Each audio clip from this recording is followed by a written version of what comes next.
Wet rooms are now established in the UK as one of the most desirable alternatives to the traditional bathroom, as they offer a modern, stylish solution for any space.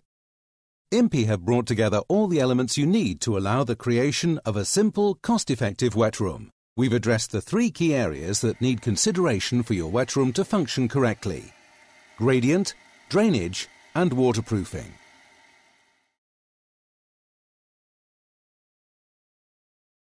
Make sure that you have all the components for the top of the gully: tiling frame, 10mm spacer ring, floor drain base component and membrane clamping ring, height adjuster ring, stainless steel gully cover. Remove the membrane clamping ring from the floor drain base component.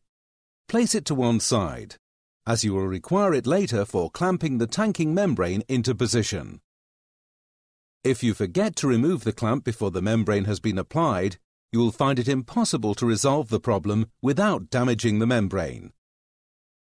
The 10mm spacer is only required if the floor tiles are 16 to 26mm thick. Firmly press the tiling frame into the top of the height adjuster ring.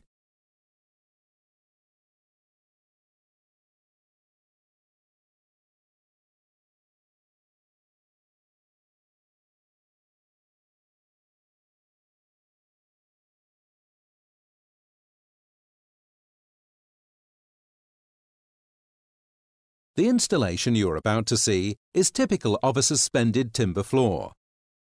The working area will need to be clean and free from dirt and dust in order to work efficiently.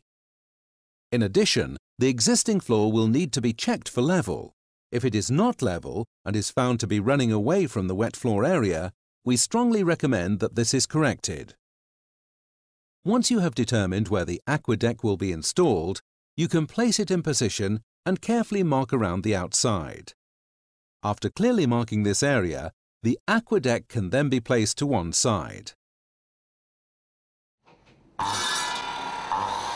Cut along the line you have drawn, taking care not to damage any cables or pipework that may be concealed beneath the floor. Here we are using a circular saw set at the depth of the floorboards. The floorboards are now removed and the aqueduct placed into the aperture to check for fit. The aqueduct will need to be fully supported to prevent any flexing.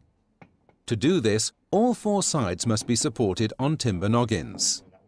These noggins must be positioned so they not only support the edges of the aqueduct, but also the cut edges of the adjoining floor.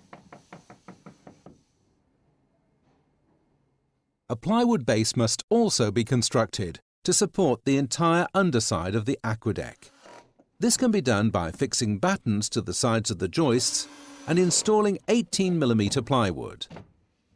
The plywood base should finish flush with the top of the joists, which should in turn be level on all four sides. This is critical to the overall performance of the aqueduct, or the drainage will not work correctly. Once the noggins and batten have been secured, you can install the drain pipe and waste trap. Check that you have all the components for the waste trap. Optional 50 to 40mm reducer, waste trap with dip tube and 1.5-inch threaded waste fitting and tightening tool. Prior to connecting the waste trap, remove the dip tube and unscrew the threaded waste fitting.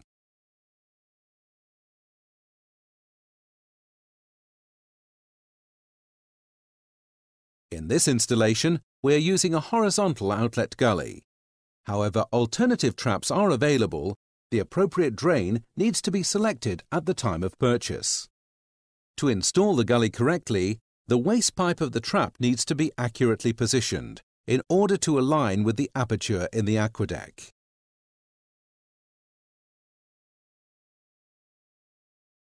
The reducer and the trap are both coated with solvent cement and connected to form a good seal. It is critical the shower trap aligns with the centre of the aqueduct aperture before continuing any further. For ease of installation, you may also wish to prop up the level of the waste trap to aid in connecting the threaded waste fitting. Once the pipework and trap have been set into position, Replace the 18mm boards and fix them into place using wood screws. Remember to cut a large hole in the centre board to allow access to the trap and to accommodate the strengthening ring on the underside of the aqueduct. Finally, ensure that the joists and supporting boards are level before replacing the aqueduct. When you are satisfied that the levels are correct, secure the aqueduct into position using the screws provided.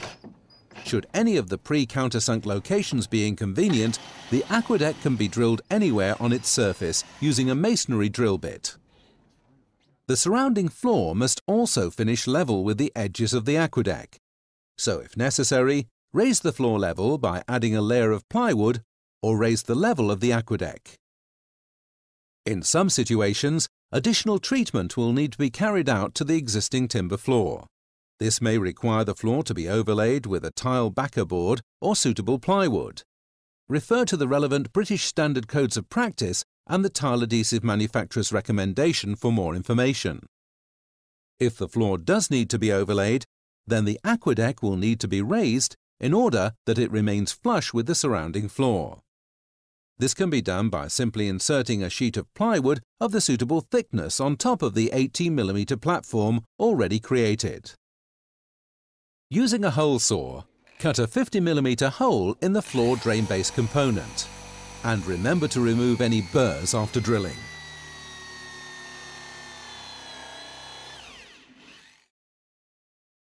Place the base component into the recess in the top of the aqueduct and align the trap below with the 50mm hole you have just cut.